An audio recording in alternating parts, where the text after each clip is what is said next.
এক সময় এক গ্রামে একজন ব্যক্তি ছিল, তার নাম সোনু। সে ছিল বড়ই অলস। তার জীবন নিয়ে সে খুবই উদাসীন ছিল। এর কারণ ছিল এখনো পর্যন্ত সে তার জীবনে কিছুই অর্জন করতে পারেনি। সে কিছুই করতো না। এমনকি তার পরিবারের সদস্যরাও এই ব্যাপারে পরিশানে থাকতো। তারা চেয়েছিল বাইরে গিয়ে ভালো কিছু কাজ করুক, কোনো ভালো চাকরি করুক, কিন্তু সে তাদের কথা শোনে না। বাড়ির অন্যদের উদাহরণ দিয়ে পরিবার তাকে বিদ্রুপ করত, নানা রকম কথা বলতো, কিন্তু এটা তার জন্য কোনো ব্যাপার ছিল না। যেখানে তার সব বন্ধুরা সফল হয়েছে, কেউ ভালো ব্যবসা তো কেউ ভালো চাকরি করছে, কিন্তু সোনু কিছুই করছে না। এই কারণে যখনই কেউ তাকে জিজ্ঞাসা করতো আপনি কি করছেন, তখন সে কিছুই বলতে পারতো না। তাদের এটা বলতে তার খুবই লজ্জা লাগতো যে সে কিছুই করে না। তাই সে সবসময় বলতো আমি চেষ্টা করছি, কিন্তু তার চেষ্টার কোনো ফল কেউ দেখতে পায় না।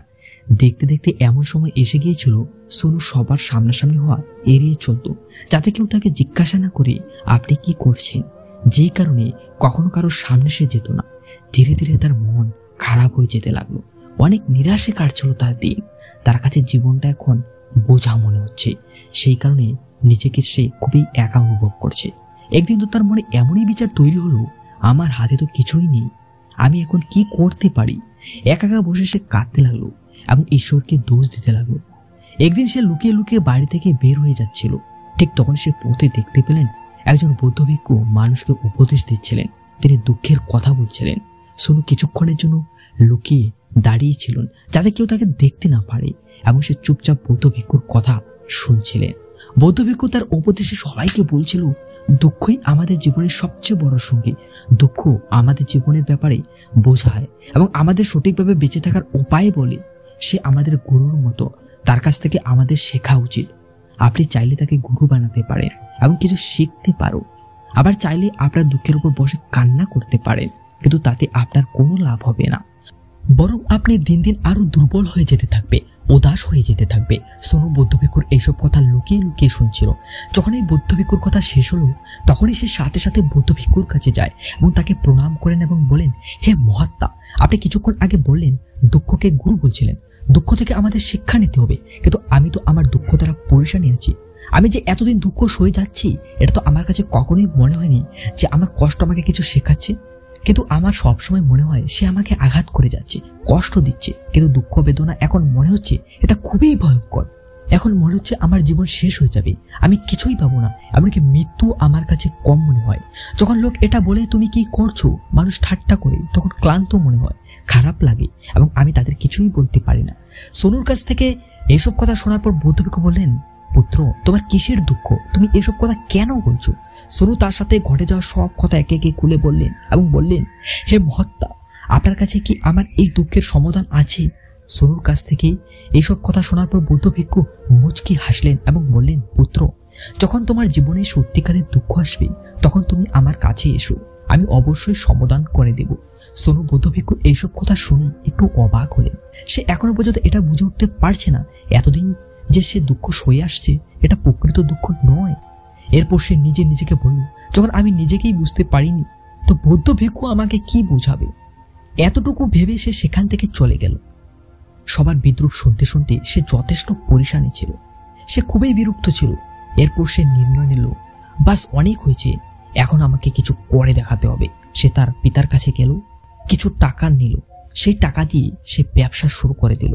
তার পিতা খুবই খুশি হয়েছিল, অন্তত আমার ছেলে কিছু একটা করার চেষ্টা তো করছে।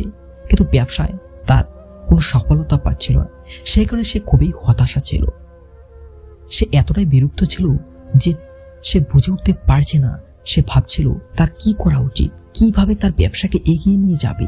তখনই তার পিতা তাকে বলল, পুত্র, কোনো সমস্যা নেই, ঠিক এইভাবেই চেষ্টা চালিয়ে যাও, আজ না হয় কাল সফলতা অবশ্যই পাবে।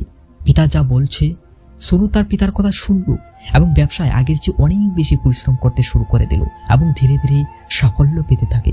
তারপর সে কাজের গতি বাড়ালো। দেখতে দেখতে মাত্র 3 বছরের মধ্যে সোনু বড় ব্যবসায়ী হয়ে উঠল। এখন তার কাছে ধন সম্পদ এর কোনো অভাব ছিল না। যারা তাকে পছন্দ করতো না, তারাও পছন্দ করতে লাগলো এবং তার কর্মের প্রশংসা করতে শুরু করলো। তার পিতামাতাও এখন অত্যন্ত খুশি ছিল। ধীরে ধীরে সোনুর বন্ধুর সংখ্যা ক্রমশ বৃদ্ধি পেতে থাকলো। সোনুর কয়েকজন বন্ধু তাকে পরামর্শ দেয় তার ব্যবসাকে আরো দ্রুত প্রসারিত করতে, এটাকে আরো ছড়িয়ে দেওয়া উচিত। যখন আজ আপনি কেবল এই শহরের সবচেয়ে বড় ব্যবসায়ী, তার ফলে এত লোক আপনার সাথে আছে। একবার চিন্তা করো, যদি আপনি এই রাজ্যের সবচেয়ে বড় ব্যবসায়ী হয়ে যাও তবে মানুষের ভিড় আরো বেড়ে যাবে, এমনকি দেখা করার জন্য সময় পাবে না। এমনকি রাজ্যের রাজাও আপনার সাথে দেখা করতে চাইবে, আপনার প্রশংসা করবে, এবং যদি কখনো তাদের সম্পদের প্রয়োজন হয় তবে তোমার কাছে নিতে অবশ্যই আসবে। সোনু বন্ধুদের এইসব কথা খুবই পছন্দ হলো।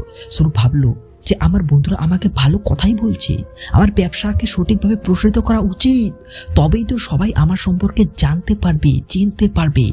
এরপর সে সময় নষ্ট না করে আরো বেশি করে ব্যবসায় পরিশ্রম করতে লাগলো, কিন্তু এখন তার কাছে ধৈর্য ছিল না, যেই কারণে সে অনুচিত কার্যক্রম শুরু করে দেয়।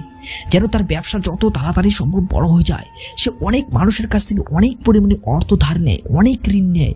এমনকি সে এখানেই থেমে থাকে না, সর্বাধিক মুনাফা অর্জনের চেষ্টায় পণ্যের গুণমানও খারাপ করে দেয়, যার ফলে আগে যেমন চাহিদা ছিল এখন সেই রকমটা নেই। কিন্তু সে তার বন্ধুদের কথা শুনছে, তার বন্ধুরা তাকে যা যা বলে সে তাই করে। এমনকি ব্যবসাকে আরো দ্রুত প্রসারিত করতে অন্যান্য ছোট ব্যবসায়ীদের বিরুদ্ধে ষড়যন্ত্র শুরু করে দেয়। তার মনে আর আগের মতো শান্তি নেই, এখন সে রাতে ঘুমাতে পারে না, স্বস্তি ছিল না। শুধু একটাই ভাবনাই সে ভাবে, কিভাবে পুরো রাজ্যে তার ব্যবসাকে প্রসারিত করতে পারবে এবং সে হবে এই রাজ্যের সবচেয়ে বড় ব্যবসায়ী। এই জন্য সে দিন রাত পরিশ্রম করে চলছে কিভাবে আরো দ্রুত বড় ব্যবসায়ী হয়ে উঠবে। যদিও তার কাছে সবকিছু আছে, ধন সম্পদ, ভালো বাড়ি গাড়ি, চাকর ছিল, সব আরামায়েশ, তারপরেও সে সব কাজে লাগেনি, কারণ তার পুরো মনোযোগ শুধু ছিল ব্যবসাকে আরো অগ্রগতির দিকে নিয়ে যাওয়া। একদিন সোনু তার রথে বসে একটা রাস্তা দিয়ে গেল। তখন সে রাস্তার পাশে গুরুদেবের আশ্রম দেখেন এবং বৌদ্ধ ভিক্ষুর কাছে গেলেন এবং বললেন, হে মহাত্মা, আপনি বলেছেন আমার জীবনে যখন কোনো সত্যিকারের দুঃখ আসে তখন আমি যেন আপনার কাছে আসি, তো এখন আমি এসেছি। আজ আমার খুবই মন খারাপ, রাতে ঘুমোতে পারি না, আমার সবকিছু থাকা সত্ত্বেও আমি এর ফায়দা নিতে পারি না। সে এক এক করে সব কথা বৌদ্ধ ভিক্ষুকে বললেন। তখন বৌদ্ধ ভিক্ষু সোনুকে বললেন, পুত্র, তুমি যখন প্রথমবার এসেছিলে তখন তুমি অনেক দুঃখী ছিলে, তখন তুমি দুঃখ থেকে কি শিখেছো?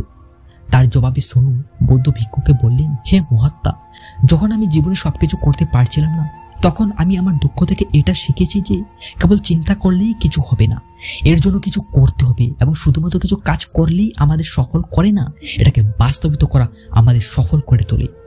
পথ যাই হোক না কেন, পরিস্থিতি যাই হোক না কেন, আপনার পথে যতই সমস্যা আসুক না কেন, এমন যতবারই মনে হোক না কেন, আমার জীবনে কিছুই বেঁচে নেই, কিছু করতে না পারলেও আপনার আত্মাকে জাগ্রত রাখুন, আশা হারাবেন না এবং আপনার কাজের সাথে আঠার মতো লেগে থাকো। এইভাবে যতদিন আমি আমার কাজে সফল না হব, আমার লক্ষ্যে না পৌঁছানো পর্যন্ত আমি এটা করতে থাকব। আমি এই কাজে অবশ্যই সফল হয়ে ছাড়ব। অন্যরা কেবল সফল মানুষদের মাহাত্ম্য দেয় এবং তাদের কাজকে নয়। সোনু এসব কথা শুনে বৌদ্ধ ভিক্ষু হাসতে লাগলেন এবং বললেন, পুত্র, যখন তোমার জীবনে সত্যিকারের দুঃখ আসবে তখন আমার কাছে আসবে, আমি অবশ্যই তোমার সমস্যার সমাধান করব। এই কথা বলেই বৌদ্ধ ভিক্ষু সেখান থেকে উঠে চলে গেল। সোনু এই কথাগুলি শুনে সে অবাক হলো এবং এখনো সে বুঝে উঠতে পারছে না যে সে দুঃখ দেখাচ্ছিল তা আসলে দুঃখ নয়। তার মনে এখন একটাই প্রশ্ন উঠতে লাগলো, আসল দুঃখ কি, এর পরিচয় কি, কিভাবে তা জানবো, এটা ঠিক কিভাবে জানবো যে আমি এই সময় প্রকৃত দুঃখে আছি? কিন্তু সে কিছুই বলল না, সে এইসব ভাবছিল। তখনই বৌদ্ধ ভিক্ষু একটা বড় ঘোড়া নিয়ে সোনুর কাছে এসে পৌঁছে যায়। সেই ঘোড়াতে সোনার মুদ্রা ছিল। এই ঘোড়াটা সোনুকে দিয়ে বৌদ্ধ ভিক্ষু সোনুকে বললেন, পুত্র, তুমি এই ঘোড়াটা গাছের নিচে মাটিতে পুঁতে দাও, কারণ যখন আমার প্রয়োজন হবে তখন আমি ওখান থেকে খুঁড়ে বের করব, কিন্তু আপাতত সেটা মাটির নিচে রেখে দাও। সোনু বৌদ্ধ ভিক্ষুর কথা শুনলেন এবং সেই ঘোড়াটাকে মাটির নিচে পুঁতে দিল। এতটুকু করার পর সে গুরুকে প্রণাম করে ধীরে ধীরে সেখান থেকে নিজের ঘরে ফিরে আসে। ধীরে ধীরে সময় কাটতে থাকে। সময়ের সাথে সাথে সোনু ব্যবসায় আরো বেশ উন্নত করতে থাকে, কিন্তু পণ্যের মান ভালো না হওয়ার কারণে তার ব্যবসায় লোকসান হওয়া শুরু হয়। আর ধীরে ধীরে এমন সময় এলো যখন তার ব্যবসা সম্পূর্ণরূপে ধ্বংস হয়ে যায়। তবে সে নিশ্চিত ছিল যে সে তার বন্ধুদের কাছ থেকে যে ঋণ নিয়েছিল তা তাদের ফিরে দিতে কিছুটা সময় সে অবশ্যই নিতে পারে। সে ভাবছিল তার বন্ধুরা তার খারাপ সময়ে তাকে সমর্থন করবে, তার সাথ দেবে। কিন্তু দেখা যায় তার বন্ধুরাই সবার প্রথমে ঋণ ফেরত দিতে বলেন।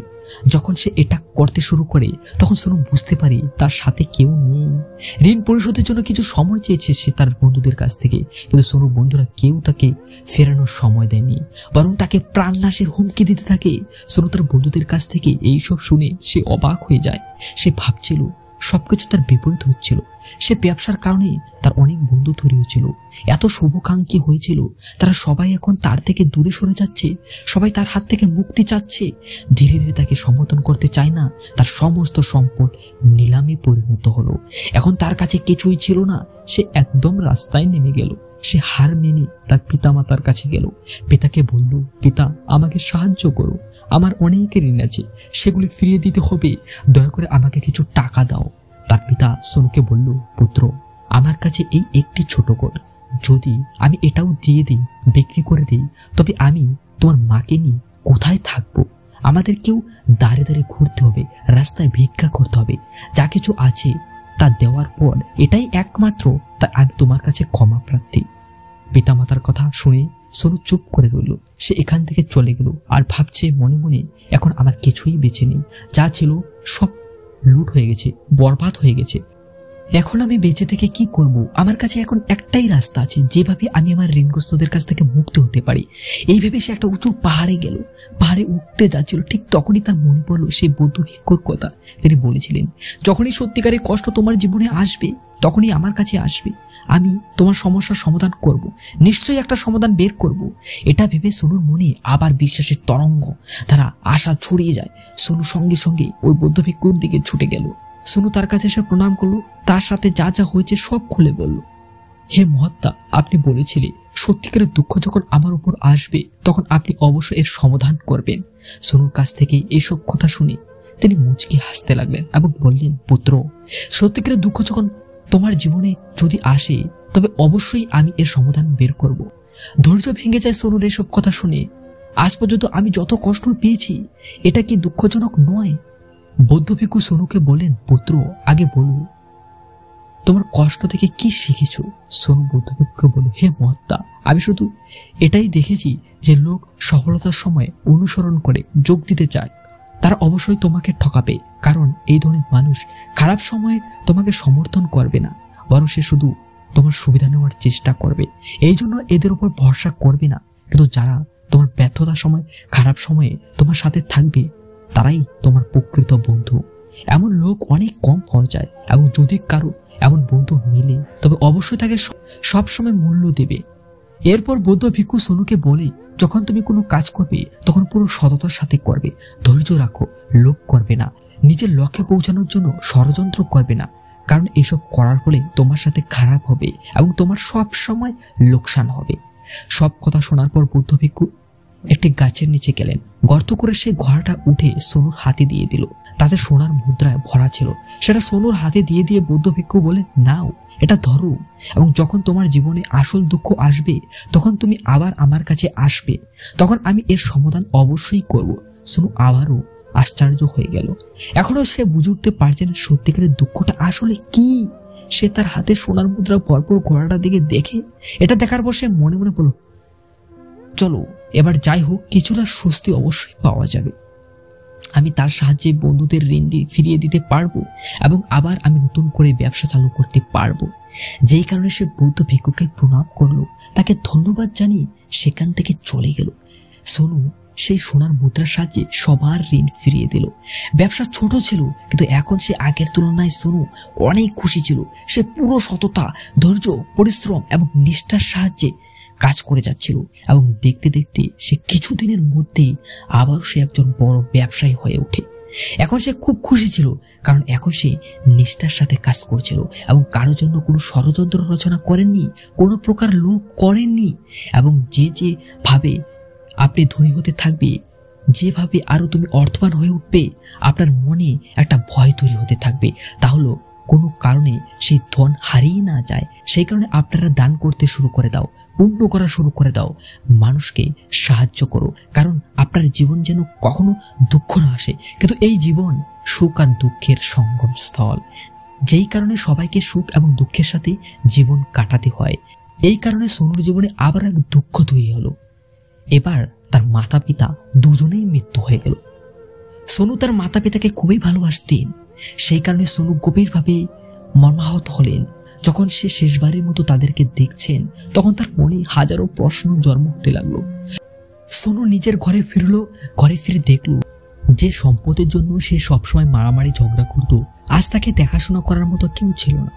তার মাতা পিতা যতটুকু পরিশ্রম করেছে এবং যত সম্পদ একত্রিত করেছে সব এখানেই পড়ে রয়েছে, কিন্তু এখন সবকিছু শেষ হয়ে গেছে।